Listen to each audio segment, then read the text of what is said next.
everyone. Thank you so much for tuning in to this episode of Marlo Learns Nails. I am Marlo. I'm just a girl who had to learn how to do her own nails. Found out she wasn't half bad at it, and now I'm kind of obsessed. On today's episode, we will be doing an unboxing. We will do some acrylic application practice, and we'll be discussing, as you learn, how to know when it's time to upgrade your tools. So without further ado, you didn't come here just to hear me talk, so let's get into this unboxing.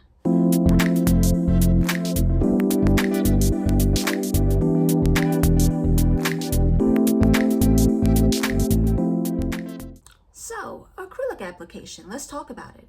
I've always loved acrylic nails, but they are not always beginner friendly. So I kind of skipped that because the first time I attempted to learn acrylic, I failed real bad, got discouraged, discovered Gel X, and that's kind of where I've been living for the past year.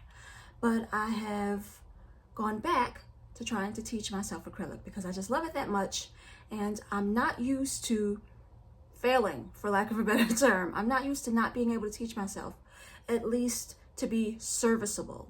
I'm not saying I'm going to be able to teach myself without formal education how to be a master at acrylic application. I've been able to teach myself how to be serviceable. So I feel like acrylic falls into that category too, and I just was determined to not give up. So how I've been practicing currently is on these little nail stands. These are magnetic. I think a lot of people use these for press-on application or creation, should I say. So yeah, these are magnetic. You can stick a tip to them. The blue substance you're seeing is just a little bit of putty. You design and then you move on to the next set.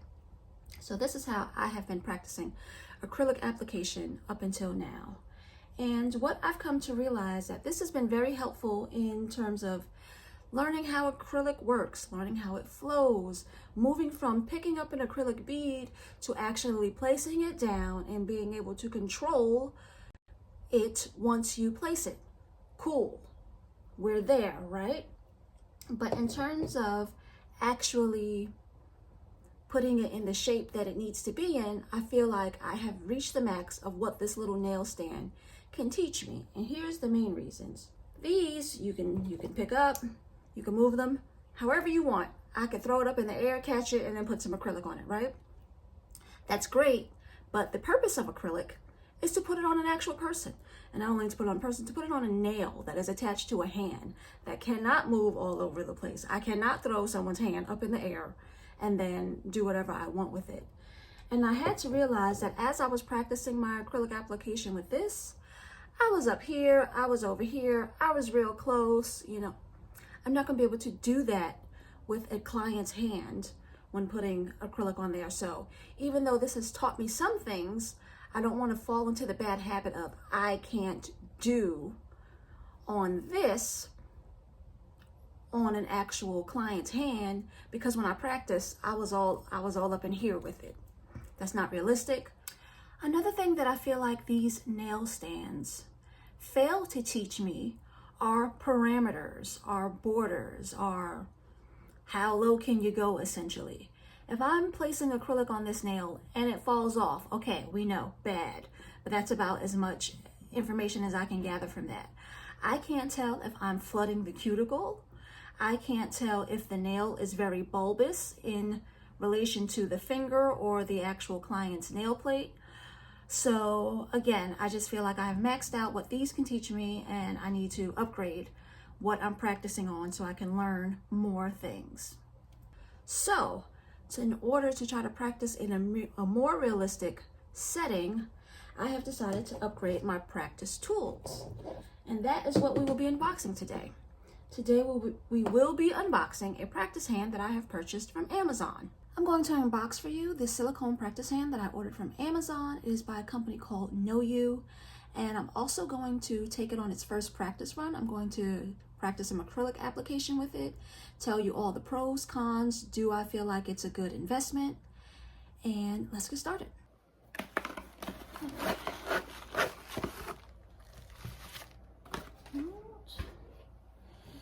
This is a part of how we're gonna put that to the desk or whatever. Something I don't like it. Y'all, that is crazy to me.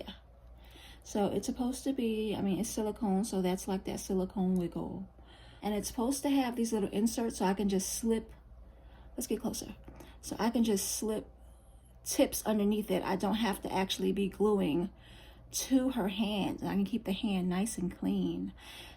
Listen, y'all gonna be sick of me. Y'all gonna be sick of me when I get this acrylic down. All right, there's a little thingamabobbit here, a very technical term. There's a whole thingamabobbit, and it looks like this is gonna, child, this is gonna clamp onto my table. And this is going to go, okay, wait a second, y'all. Okay, this goes in here, I'm assuming. Oh, and it's gonna lock in. So there's this little thing here, I'm assuming there's this little notch here. I'm assuming there's this little ball here. I'm assuming there's a notch for that to slide into in this hand. I think I see it. Well, only one way to find out. Do I press this in? Or maybe this is just where it stops. Okay, I'm back. Okay, KnowU. I might have to take a star off, and I'm gonna tell y'all why. Or y'all might need to add some instructions to the box because I had to MacGyver. I just had to think too hard to put this together.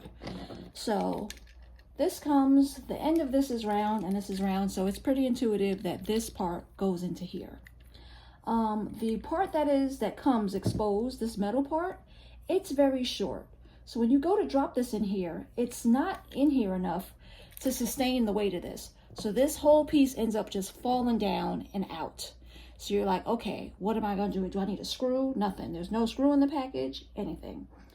I had to take this part, kind of like roll it up, because there's a big space for this to go down in here, but not that much is uncovered. So if you get this hand, push this up a little bit to expose more of the metal so that you can get this down in here. And I pushed it down further, and I feel like I've reached a point where it doesn't come back out. And it's threaded as well, maybe. So this is in here very securely, but in order to get that, you're gonna have to roll this black rubber up to expose more of the metal that fits in the hole to sustain the weight of the hand. Whew, child, goodness gracious. This is labor. I just wanted to do some nails. This is feeling like construction. So here we are. I'm set up to practice some acrylic application using my very new silicone practice hand. I've got some tips that I am just going to insert, and we're going to see how this goes.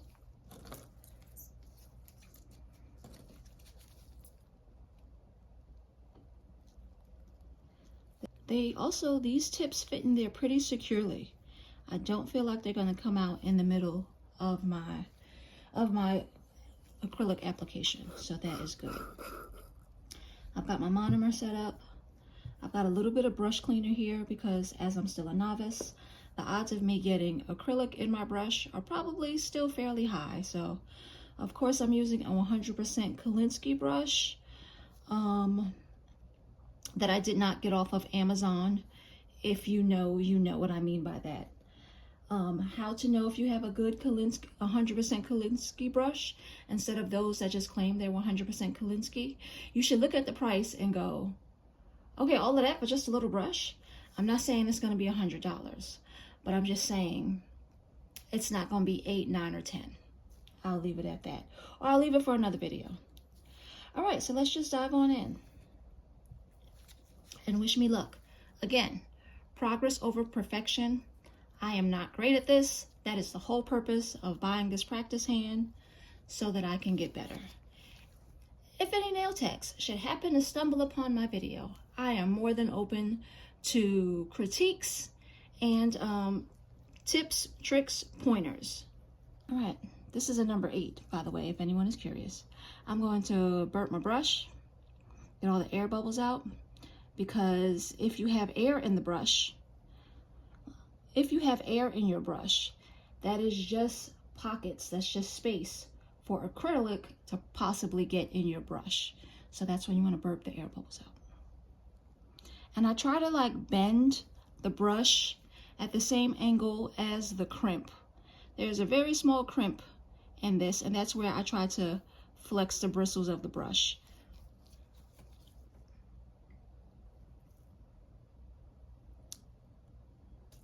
All right, here's our first bead.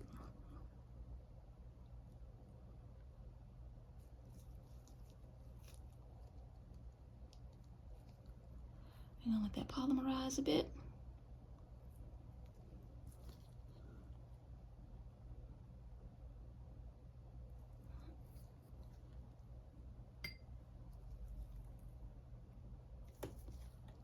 I always feel like once I get the acrylic brush in my hand, it takes a few minutes for me to get familiar with it again. Like the very first bead is always kind of nerve-wracking to me. It's like, oh my gosh, I don't know what I'm doing. I can't believe I'm filming me do something I don't know how to do. I'm gonna do horribly. But the only way for me to get better at this is to literally do it.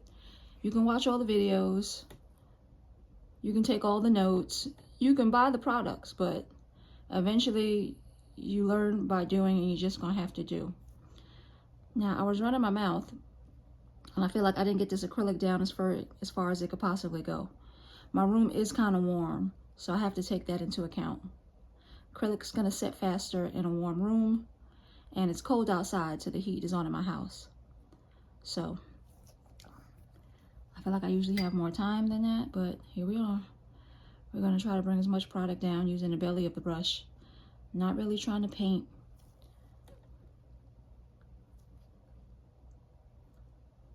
That is on.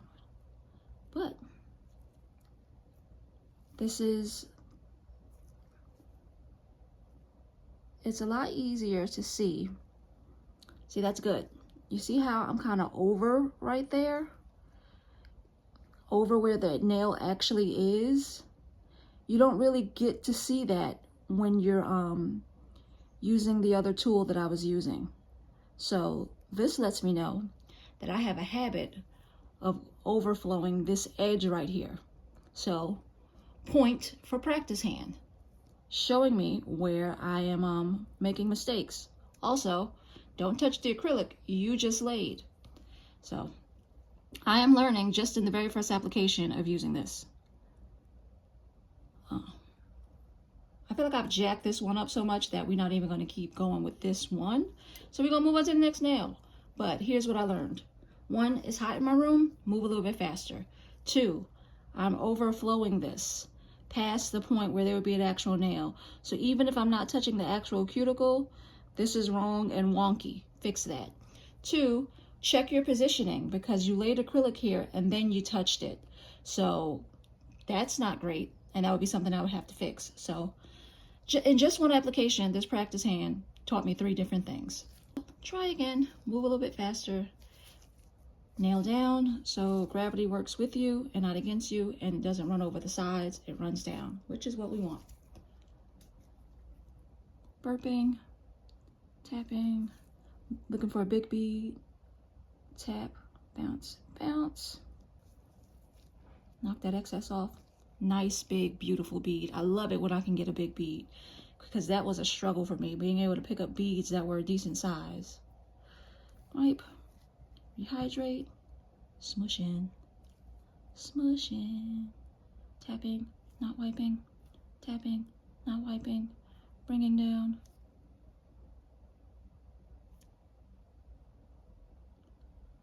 Okay, it's seriously hot in here.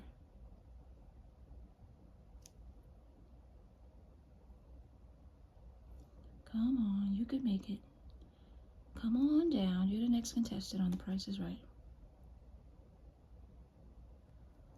Alright, not horrendous. We're covered from side to side. I feel like something was on my brush. There's a little dot in the acrylic. I don't know what that is. And it's not moving. Smooth that out. I feel like that shape's a little wonky. I feel like we're not round.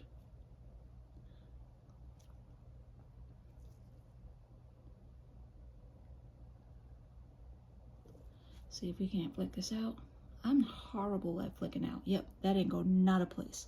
So that would be something I'd have to clean up in filing. Okay. Apex bead. How we doing, Apex bead? Can you be nice to me? I'll be nice to you if you're nice to me. I like to make sound effects when I'm picking up beads. 1, 2, 3, 4,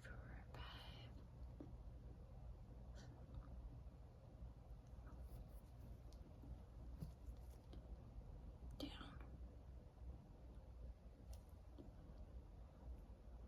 I always have too much on this side.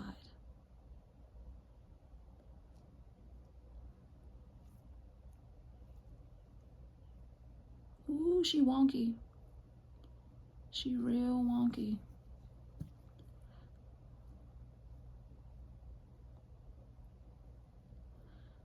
I mean, here's the deal. That's real wonky, right? It might be the best apex bead I've ever done, though. So, again, if you have tips and tricks, now I'm fighting this. Somehow I'm annoyed with myself. There's so much acrylic on the other side of that. What? Where did you come from?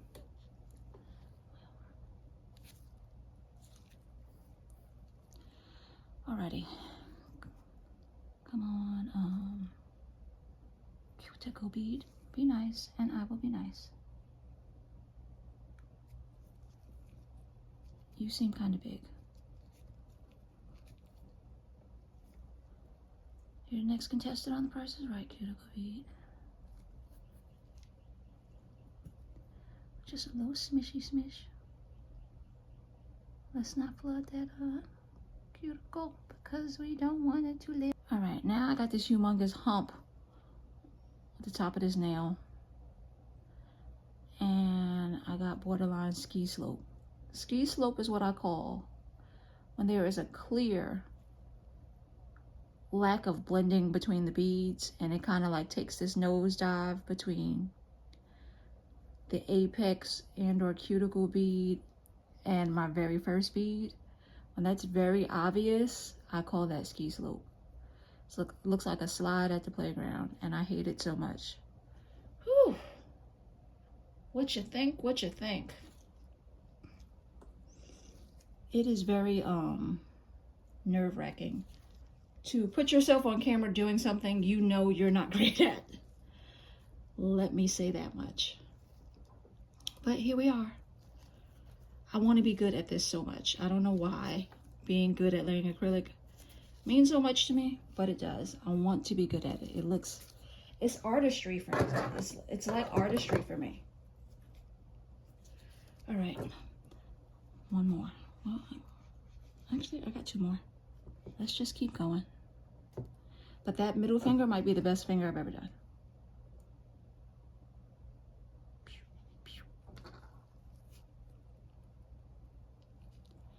Nice big pretty bead. I have used other brushes, and the shape of some of those beads was not even close to being a circle. Okay, let me shut up and focus. Tap on the sides. Smish, smish, smish. Bring it on down. Tap, tap, tap. Don't let it overflow like the last nail. Bring it on down. Come on.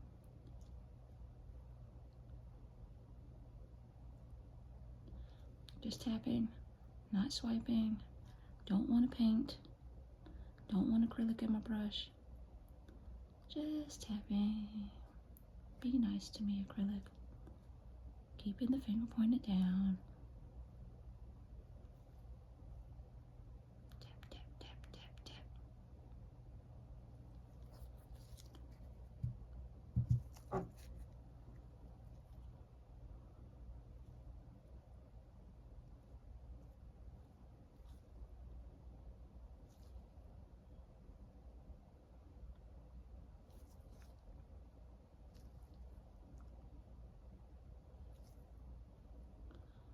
Do I have a bunch of overhang? I don't think I have enough hanging over to flick. Give it a gander though. And yes, I know if this was like a real set, I should be prepping the nails more. But it's not. So I didn't want to waste time with all those extra steps. Okay, my acrylic flick out from under nail is trash. We gotta work on that.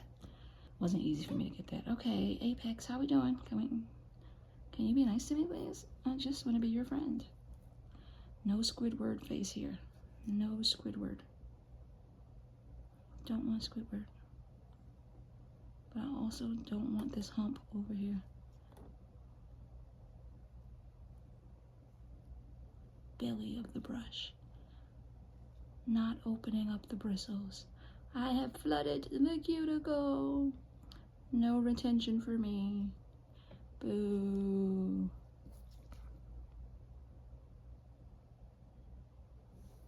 Wonkazoid, what is that? Acrylic on the skin. Boo.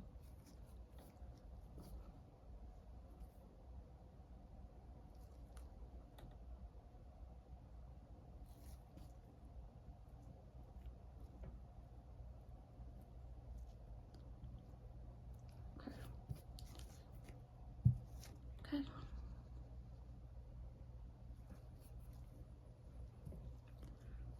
All right, be nice.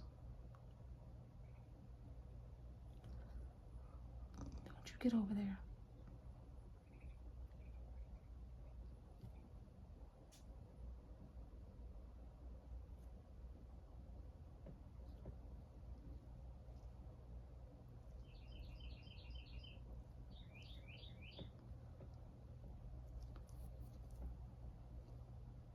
I keep ending up with weird things over there. And I think it's the apex bead that's getting that wonky over there, not the first bead.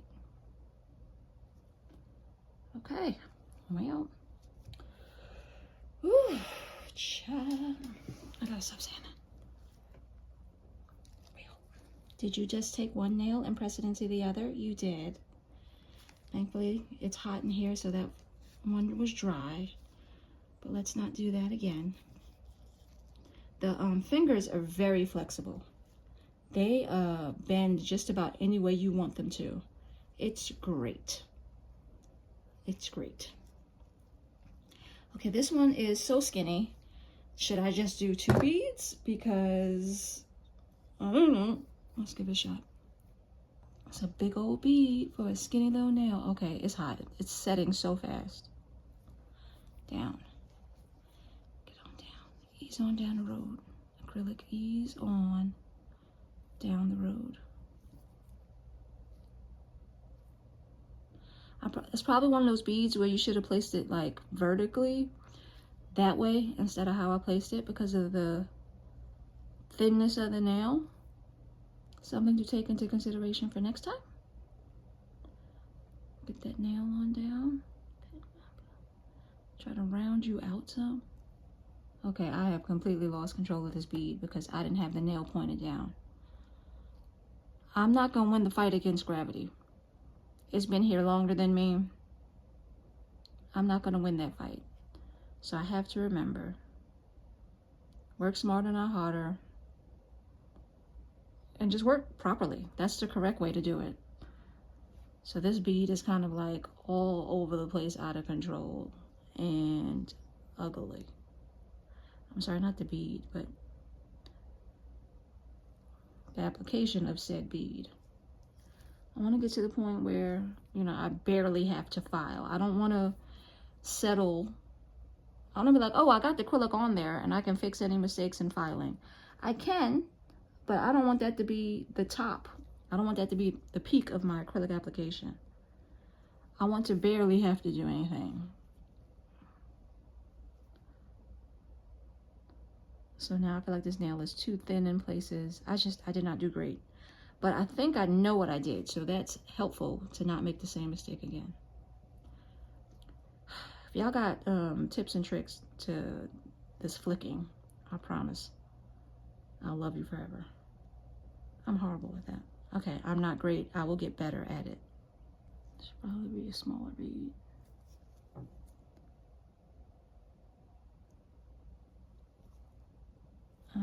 I didn't. I went into the acrylic crooked, so when you go on crooked, you get that. And I'm sure, I don't know. Let's try that vertical thing I was talking about earlier.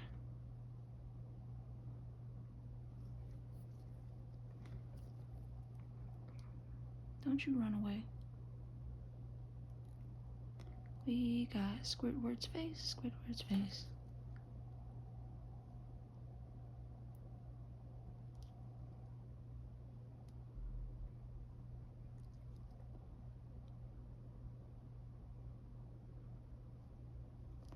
We got flooded cuticle, wonky shape, ski slope.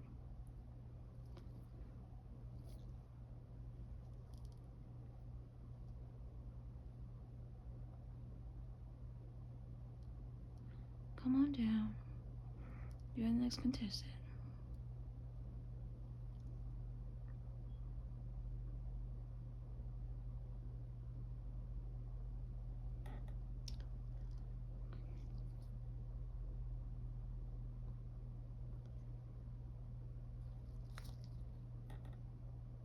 So yeah, not great up there.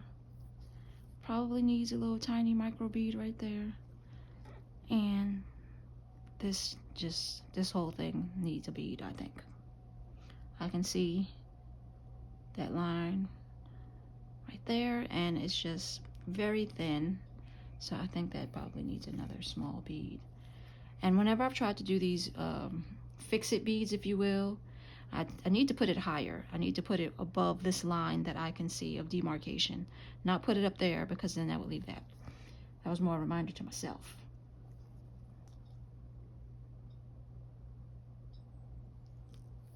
Put that nail down, Milo.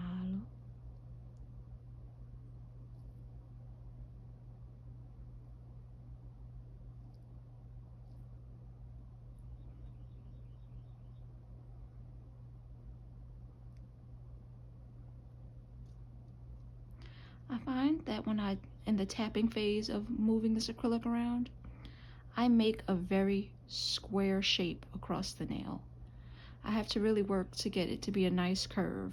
It'll be very blocky.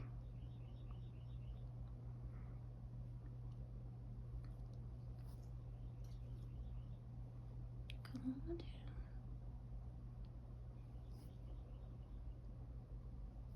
Is this where we flick?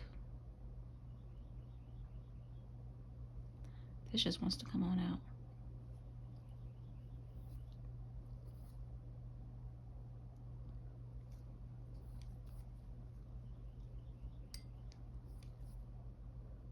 I like how my bristles were coming apart.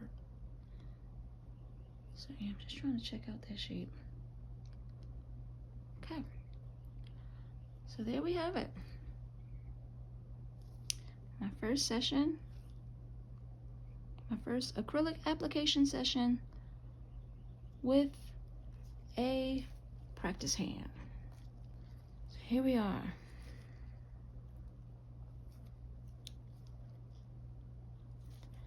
So there's definitely a need for a bead there. There's some transparency there, but this is what it looks like. All right, I'm gonna clean this up a bit, put away this monomer, and then we'll talk about pros, cons, final thoughts, etc., etc. Well, that was amazing, I think, in my personal opinion. I absolutely love this practice hand, and I feel like if you're anybody who needs to practice acrylic, you need to get a practice hand. I think it's a non-negotiable, actually. It was very affordable in my opinion. It is very realistic. The fingers bend in very realistic ways. Practicing on this lifelike nail shape gives you accurate parameters about where your acrylic can and cannot go. Lets you know if you're flooding, if your apex is too wide, if you are running over where the actual growth plate of the nail is. I had a blast, and I feel like it taught me so much in such a small amount of time. So yeah, that about sums this up. I learned so much. I hope some of this information was helpful to you. I hope I made some mistakes so you don't have to. And I am very much open to constructive criticism. If anybody has some pointers for the things they saw me do incorrectly and how I can fix those. But yeah, this was great. 10 out of 10. Recommend. 2 thumbs up is not a 10, but whatever, you get the point. So like, subscribe, and we'll see y'all in the next video. Bye.